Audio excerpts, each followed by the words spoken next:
I've taken some time to reflect on this.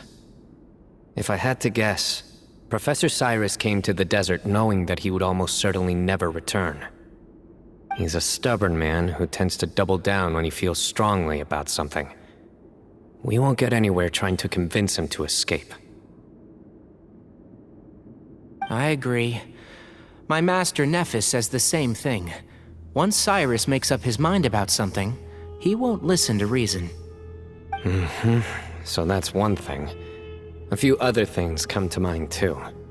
You've heard all you need to hear about the Temple of Silence, so on that, I don't have anything to add. My own memories of this place are hazy though. Probably something to do with the overpowering presence of the Ba fragments.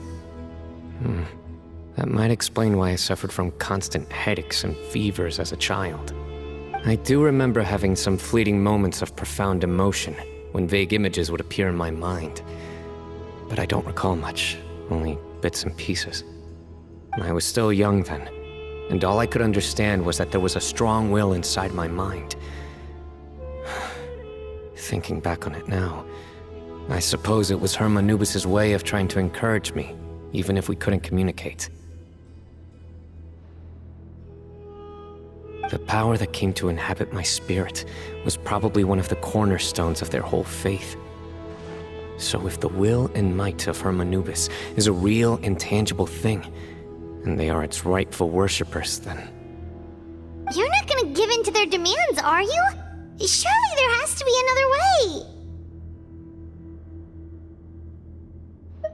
No. I have no intention of returning it. I need this power to protect Sumeru. But the temple has the right to make the final decision over its fate, since it belongs to one of the 7 pillars of King Deshret. So I will challenge them head-on, and win the right to wield this power for myself, fair and square. This reminds me of something Alhaitham mentioned to me just before we left.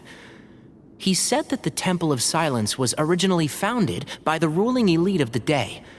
Traditionally, such organizations are bound by a strict and ancient code of nobility. Kaveh has made similar observations about the desert tribes from his work trips there. He says many of them have their own internal rules.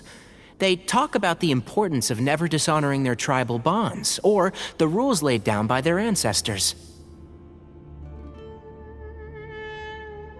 I think we could turn that to our advantage. Go back to them with a proposal of our own. Wow, and just like that, we've turned the tables on them! Looks like we have the same idea. Turn it back on them now while we still can, in terms that they cannot refuse. That's how we win this. Great. And I know just how to start the conversation. Let's go find Sethos. We'll tell him that I know a thing or two about medicine and would like to take a look at his grandfather's condition.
Sethos, let's talk.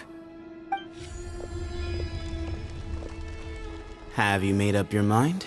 We'll get to that, but first, I have some degree of medical training, so I was wondering if you might let me take a look at your grandfather?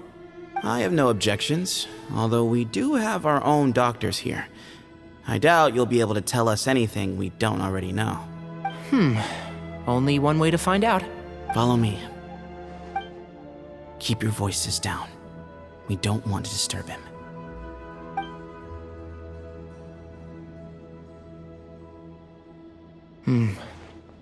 Let's talk outside. Bamoon has fallen into a deep coma, and his prognosis is quite grave. I'm sure that your physicians have come to the same conclusion. He appears to have sustained a serious injury in his youth, which has been exacerbated over the years by the heavy burden of work and now by the effects of old age. Regretfully, I must inform you that based on what I've seen with patients in a similar condition, he doesn't have long left.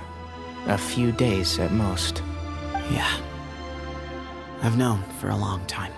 You're his heir, aren't you? You clearly have a lot of respect for the man. But you also see things differently. You have a broader range of concerns and a more pragmatic approach. So tell me how we can end this on your terms. Let's find a way to bring all this to a resolution while Bamoon is still alive to see it. That's what really matters to you. I know it. Yeah, there's no time to waste here. You know that better than anyone. You know, the two of you are actually in a very similar predicament right now. Both of you have a very different perspective from the men who raised you. Right. And you didn't create this situation. They did, but somehow you've ended up having to make the tough decisions. You're right. We both look at this problem very differently than the people we inherited it from. I accept, Sino.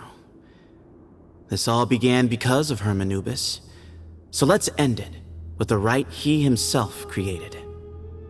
Legend has it that when Hermanubis first arrived in Tuletula, he sparred with the city's residents. He and his two companions proved their mettle by fighting over several days, winning the support of many fine people. That group of supporters were some of the first members of the Temple of Silence, and the sparring matches were enshrined as one of our founding rites, the rite of duels. It's where it all began. Sounds very fitting. I'm in. As a fellow vessel of Hermanubis, your ties to the Temple of Silence run deep. So I will permit you to participate in this rite, along with your chosen companions. 3 against 3. Sounds good. However, I have some additional terms. As the challengers, you must win all 3 of your fights to win. And Sino, both of us must put our Ba fragment on the line. The winner takes them both. Letting Cyrus leave with one of the Ba fragments was a mistake, made by my grandfather out of pity. It is a long-standing issue that must be addressed for the Temple of Silence to move forward. I can make no concessions on that front.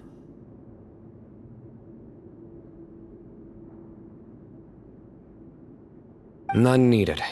We're on the same page. If I win, the Temple of Silence must release Cyrus, and consider this past dispute resolved. If you win, I'll return my power to you. It's a deal. Then let's meet at the ceremonial hall tomorrow evening, 8 o'clock.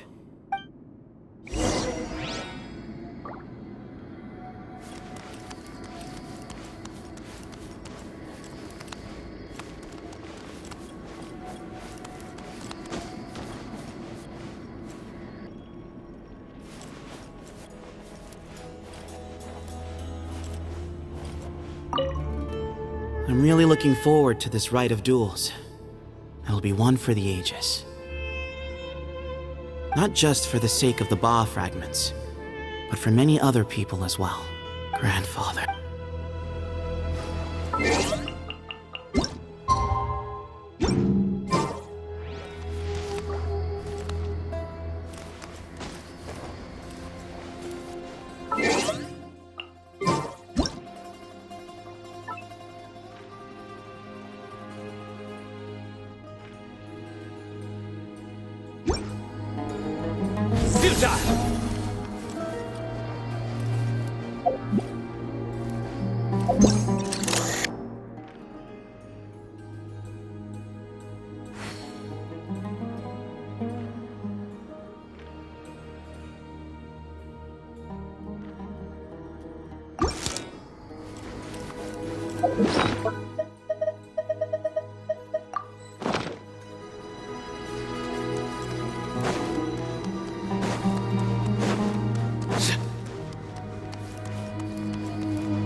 Well, after how that went, there's definitely no turning back now. There never was. Turning back hasn't been an option for me since the moment the professor slipped away to return to the desert. You have to win. You need this power, both as General Mahamatra and for yourself. Yeah, that's right! Besides, it stayed with you ever since you were a small child. Surely that's a sign it thinks of you as its rightful owner. Both as General Mahamatra and for myself. Yeah, when you put it that way, I've had to overcome a lot to tame this power and claim it for myself. Not everyone could have done that. Exactly! The Traveler and I will never lose. And neither shall I. The desert was home to an ancient and great civilization that, for a variety of reasons, fell out with the civilization of the rainforest. It's just as Dia said. Prejudice has pushed people apart. But there must be personal factors at work here too. I can't shake the feeling that Bamun cares for many more things than he lets on. And I don't think that Sethos is any kind of villain. He's just doing what he thinks is best. Tomorrow, everything will be resolved.